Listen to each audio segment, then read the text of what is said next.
og ég vil nú byrja því bara að óska ykkur innilega til hamingju með að hafa fengið, náð þeim áfanga að fá aðild. Ég heiti Margrét Sverrisdóttir og með mér hér í dag Dóra Stefánsdóttir sem hefur verið staðgengill minn núna hríð af því ég hef verið frá í námsleyfi og hún alveg inn í þessu líka og svo tæknimaðurinn Jóhann Páll. En þá ætla ég bara ég ætla að byrja því að fara yfir glærurnar og svo tökum við bara spurningar og svör í lokin. Já, Erasmus nýja áætlunin núna, hún nær frá 2021 til 2027, 7 ár eins og svo fyrri og þetta nýja tímabil byggir á frábærum árangri fyrra tímabils. Við höfum núna tvöfalt meira fjármagn alls alla Evrópu í áætlunina, fjölbreyttari tækifæri og áherslurnar á inngildingu og fjölbreytileika. Þarna erum við að kynna þýðingu á orðinu inclusion og þetta fer ákaflega vel í munni og texta finnst okkur og fólk hefur bara fagnað þessu að núna inclusion inngilding. Og það líka áhersla á grænt og umhverfisvænt alþjóðastarf, það kemur líka fram hér á eftir, grænan ferðamáta og fleira og starfræna starfshættu og færni. Mikil áhersla lögð á svona allt þetta sem digital. Og Íslenska landskriðstofan hefur til ráðstöfunar 5 milljónir evra fyrir verkefni til náms og þjálfunar og ég var að reyna svona að skjóta á þetta að 5 milljónir evra 758.367.196. Þetta bara til að gefa ykkur svona aðeins betri tilfinningu fyrir því. Þannig og í samstarfsverkefnin 5,5 milljónir evra. Nú, þessi nýja hugsun með aðild, hún til þess að þátttaka í náms- og þjálfunarverkefnum verði hluti af reglulegri starfsemi stofnana. Stofnanir geta gert ráð fyrir þessu í árlegri áætlun á hverju ári. Af því að á hverju ári gerst áætlun yfir það sem við myndum kalla svona activities, viðfangsefni. Að fara yfir það og það það sem þessi umsókn snýst sem við erum að fjalla hér í dag og þið hafið ykkar Erasmus áætlun til viðmiðunar og það mikilvægt að það sé raunhæf áætlun sem þið geti staðið við.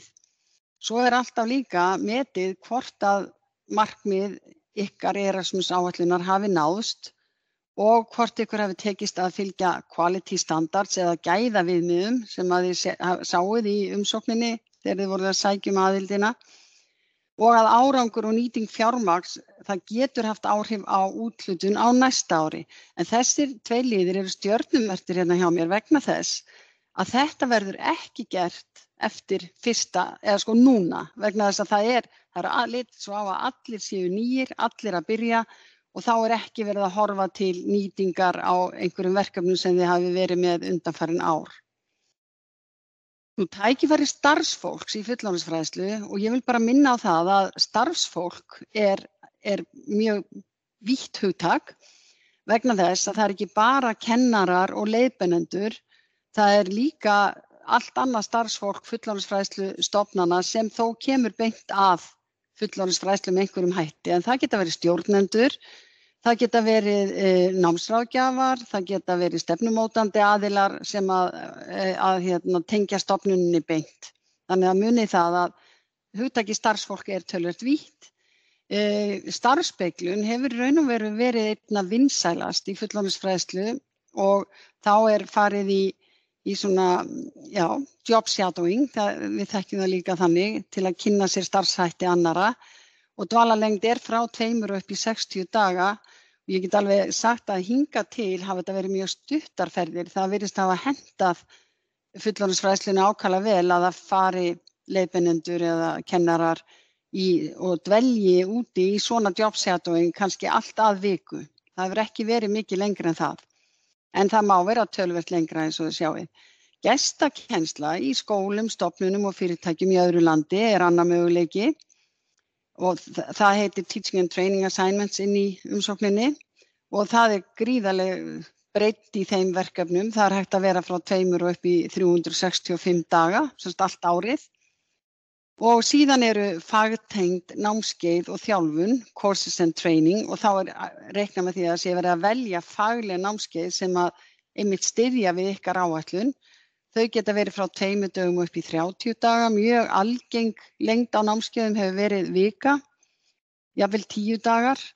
Og það núna búið að gefa út leiðbeiningar sem eru þarna í hlekknum varðandi gæði námskeiða og það er svona svo viðmið líka að þegar verið að meta hvort að námskeiðin séu fullnægjandi eða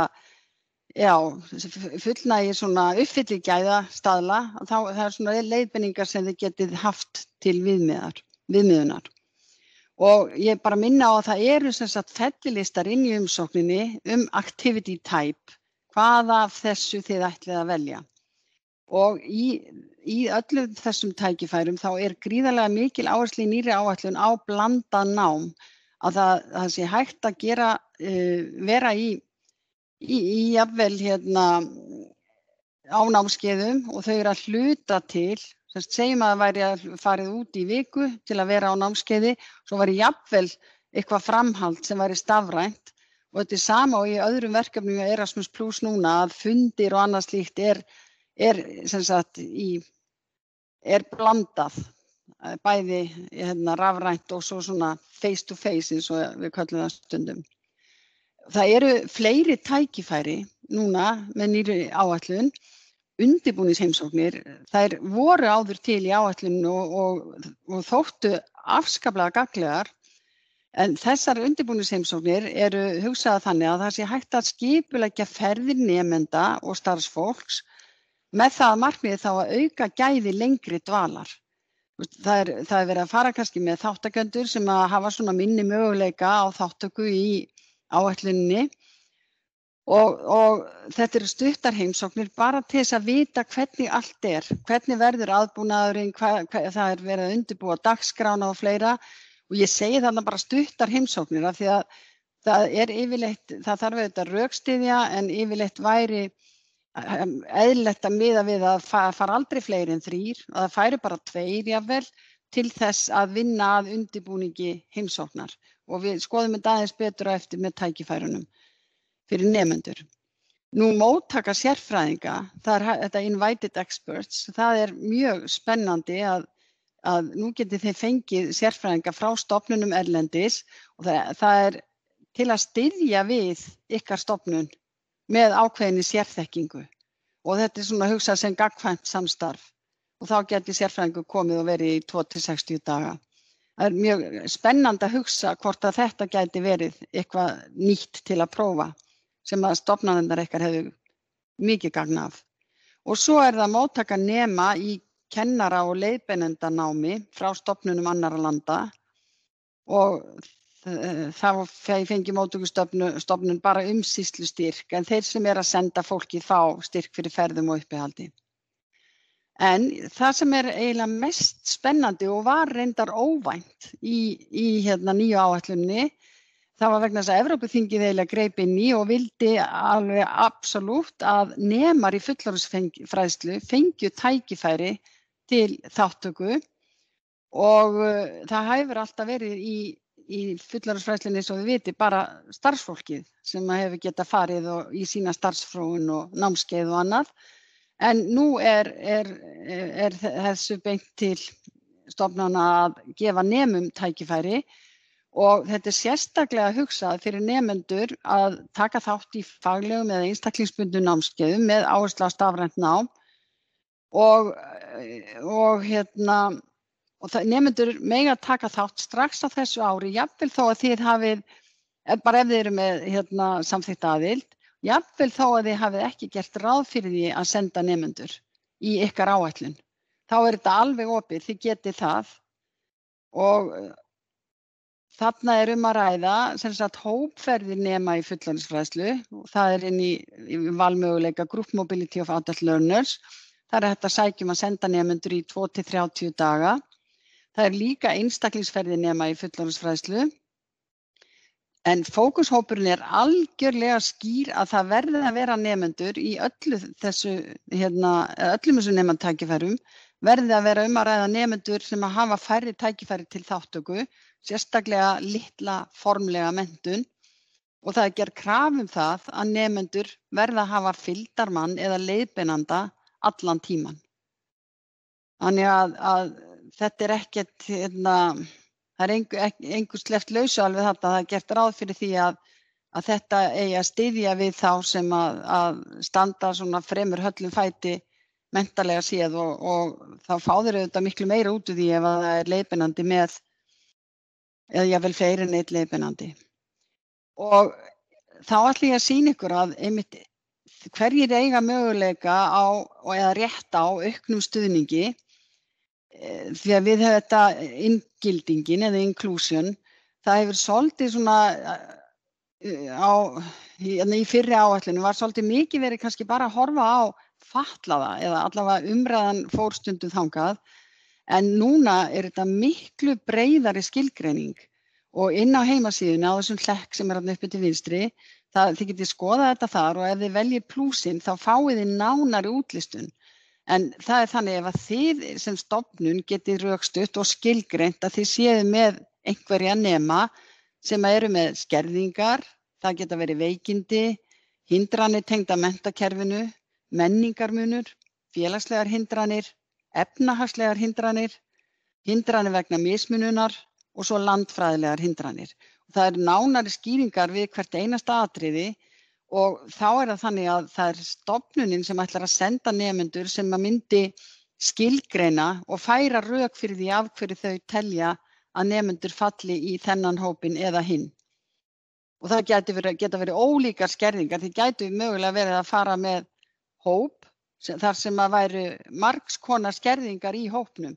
Og það má líka hugsa sér, þetta athyglisvert með efnahagslegar hindranir, að þar hægt að sýna fram á að ef að fólk búið að vera atvinnulaust lengi en nemar í fullorðsfræðslu eða hvað það að þá getur stofnunin skilgreint að það séu efnahagslegar hindranir og þetta þarf í raun og veru ekki að snerta nemendurna mikið beint, þessi skilgreining, svo má segja. Hér kemur ægileg tafla með styrkupphæðum og þetta nánast sama kerfið og við höfum verið með. Þannig að þið þekkið þetta, að umsýslustyrkur stofnunar mismunandi eftir gerðum svona ferða eða námsdvalar. Það bara 100 evrur fyrir nema og kennari í hóp, það 350 fyrir einstaklinga, ferðastyrki miðast áfram við distansband, fjarlægðirnar.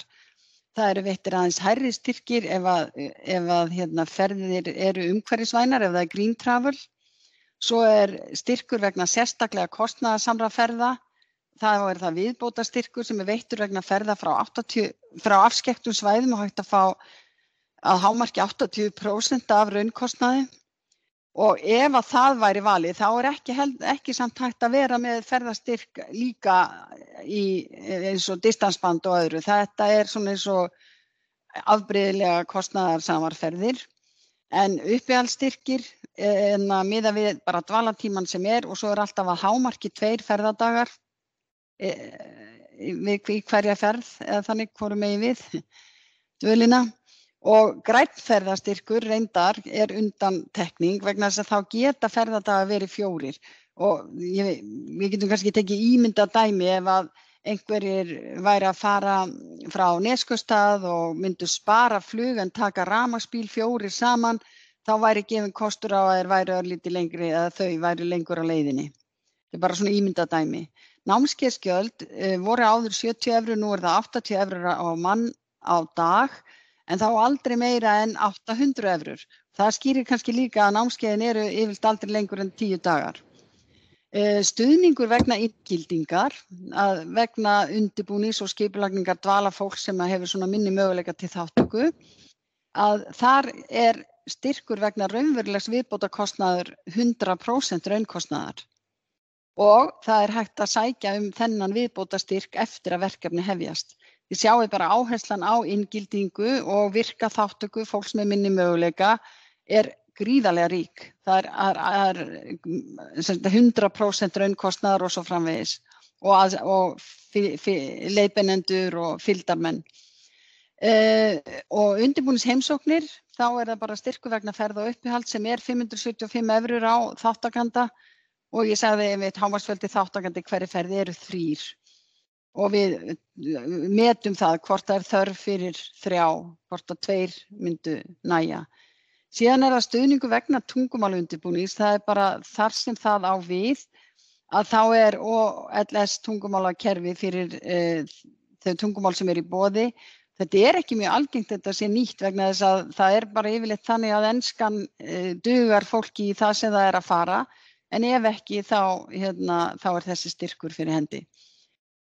Nú umsóknirnar ykkar fyrir stofnanir með aðild, þær eru miklu einfaldari og enda þetta var aðildarumsóknin sjálf dálítið þung og ekkert allir sem að náðu að fá aðild sem sóttu En í umsókninni þar eru engar styrkupphæðir og þó þið séu að skrá niður hvað þið ætlið að gera, viðfangsefni og activities.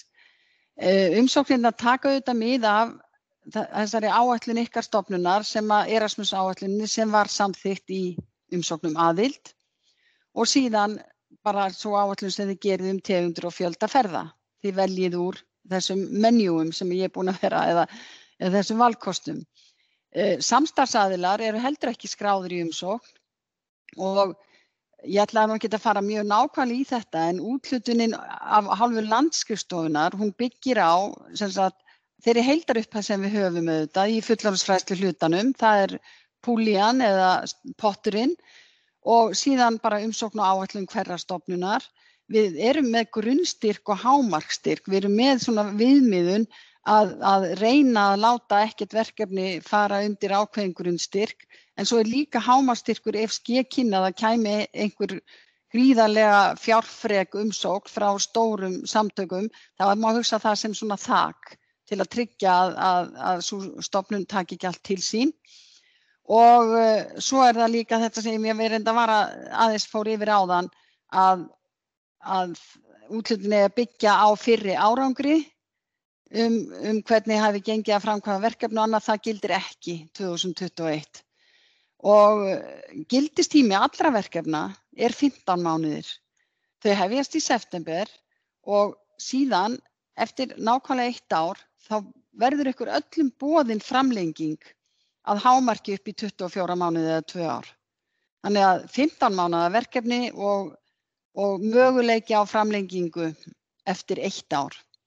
Og dvalarlöndin svo venjulega, það þátttökulönd Erasmus+, það möguleika núna á samstarfi við önnur lönd sem að þið þurfi bara að hafa samband sérstaklega ef áhugi vaknar á slíku. Og svo auðvitað líka, það samstarfsnet sem að þið möguleika á að vera að taka þátt í, jafnvel þó þið séu með aðildarverkefnin ykkar í gangi. Hérna svona lítur þetta út á vefnum, það á þessari glæru efst til vinstri krækjan inn á umsóknar eyðublöðin og þið þurfa að passa að fara inn á KA 121 ADU eða adult. Og þetta accredited projects, það verkefni sem með aðild for mobility of learners and staff in adult education. Námsferðir fyrir bæði nemendur og starfsfólk. Og passið ykkur að velja þarna rétt.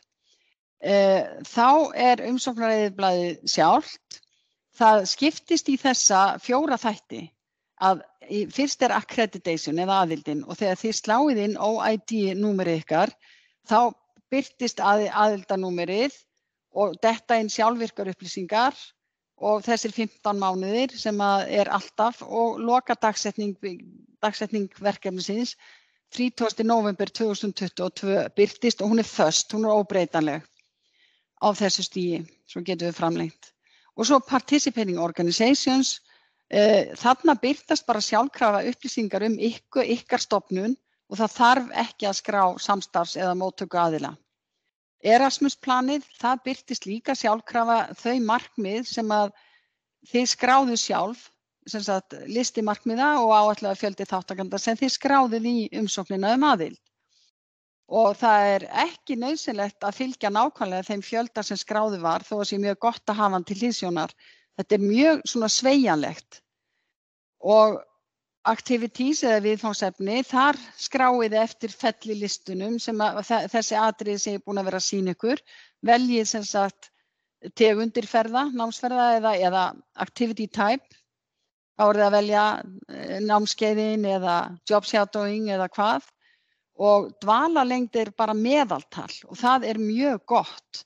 Þá segið þið bara, þú segjum að það ætlaði einn reyndar að vera kannski gestakennari í hálft ár og svo aðrir bara að fara í vikuferðir, þá það samt bara meðaltalið á dvalarlengdinni. Og það alls ekki víst að styrkur fáist fyrir öllum ferðunum, en við vonumst til þess núna, það ekki svo margar stofnanir með aðild og allt þetta mjög trausta stofnanir. En það svo mikilvægt að vera raunsær og bara taka mið af svona markmiðum og forgangsatriðum bæði stóru Erasmus-áætlunarinnar og líka bara ykkar eigin sem að þið fenguð samþykkið út á. Bara vera raunsær vegna þess að það mikilvægt að ykkur takist að framkvæma þetta. Og þá ætla ég bara að minna á að umsóknarfresturinn 11. maí. Þið skulu fara inn í umsóknin og skoðana. Þá sjáið þið hversu einfalt þetta í rauninni Það mjög mikið af upplýsingum á vefnum okkar eins og venjulega og handbókin segir allt mobility í fullorðinsfræðslu, mobility for adult learners eða staff. Að það á blaðsíðu 109 í guideinum og svo aftur 116. Og ég set mig nú þarna sem tengilið þó ég sé ekki við akkurat núna. Dóra hefur svona tekið ýmsa bolta í nokkur tíma og við höldum því aðeins áfram. En svo vil ég líka minna á, þarna sjáum við á myndinni, e-Pali-vefinn, bara munið eftir honum. Nú e-Pali-vefurinn orðinn miklu hraðari og skilvirkari og að þar hægt að setja inn stuttarfréttir og endilega leyfiði okkur á e-Pali að fylgjast aðeins með bara framvindu verkefna. Ég veit að þið hafi gert þetta sum hver og muni gera bara áfram, en þetta bara svona til að minna ykkur á það. Og við óskum ykkur innilega góðs gengis og með verkefnin ykkar.